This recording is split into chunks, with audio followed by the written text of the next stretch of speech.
Sa pagdiriwang ng 2025 National Crime Prevention Week, katuwang ang buong bansa, ang Philippine National Police ay muling pinatibay ang kanilang paninindigan sa pagpapanatili ng kapayapaan at kaayusan sa pamayanan.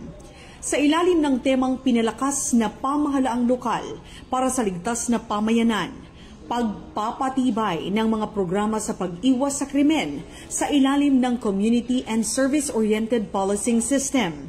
Binigyang diin ng PNP ang kahalagahan ng malakas na ugnayan sa pagitan ng mga lokal na pamahalaan at mga mamamayan.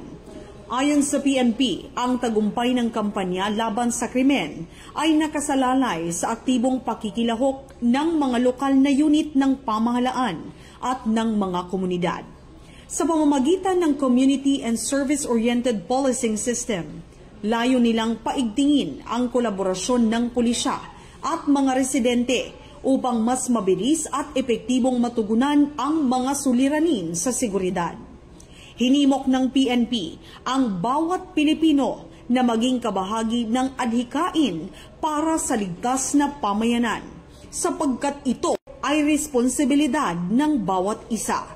Sa sama-samang pagtutulungan, naniniwala ang ahensya na mas mapapalakas ang kultura ng malasakit, kooperasyon at pagkakaisa na magdadala sa ating bansa tungo sa isang bagong Pilipinas na ligtas at maunlad.